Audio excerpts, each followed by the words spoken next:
耳鼻喉科常見做手術嘅位置係位於每個人頭頸嘅位置啦。咁我哋包括有鼻嘅手術啦，鼻裏邊嘅手術；耳仔嘅手術，包括耳仔裏邊啦，耳殼。另外就係頭頸嘅手術啦，例如有甲狀腺嘅手術啦、口水腺嘅手術啦。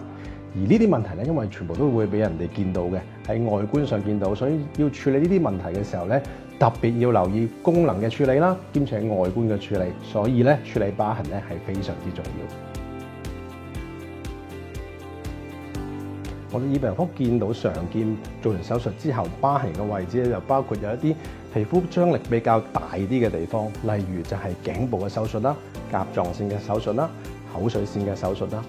另外一個有機會出現疤痕嘅問題咧，就會係耳殼嘅手術啦。咁你成日都釘完個耳窿啊，又或者做完耳殼嘅手術啦，會增生咗一個疤痕出嚟。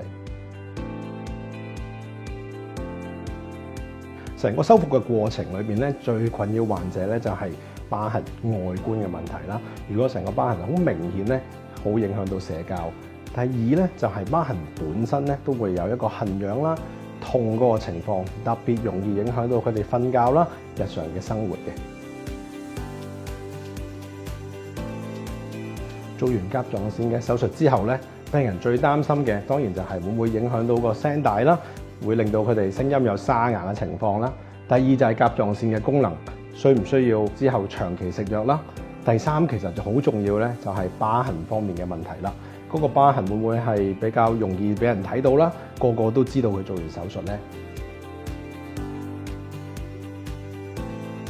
甲狀腺嘅手術同其他外科嘅手術最大嘅分別就係第一，因為甲狀腺附近有神經線啦，我哋要保護個神經線，保護聲帶嘅功能。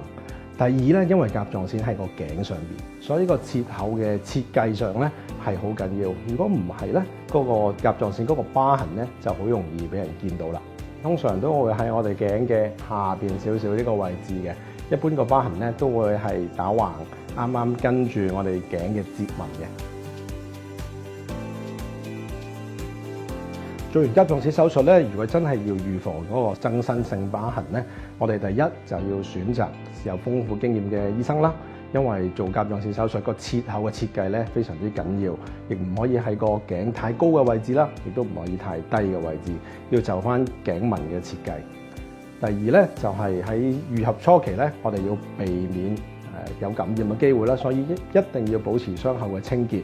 第三咧，適當嘅時候咧就需要用一啲疤痕貼、疤痕膏。另外就係要避免俾紫外光直接照射到，因為呢啲咧會令到個傷口會變色，兼且咧會有增生性疤痕嘅情況。疤痕手術嘅護理咧係非常之緊要嘅，我哋建議咧定期去醫生度覆診啦，因為醫生會見到如果疤痕真係有增生嘅情況咧，我哋可以及早提供一啲治療嘅方案。第二咧就係用一啲專業嘅護理嘅產品啦，例如一啲疤痕膏啊、疤痕貼啊。第三咧就可以定期可以按摩個疤痕，咁樣令到疤痕嘅組織咧會有鬆軟啲嘅情況。第四咧就係避免拉扯嗰個疤痕啦，咁咧就避免做一啲好激烈嘅運動啦，因為激烈嘅運動會增加個皮膚嘅張力，令到個疤痕會增生。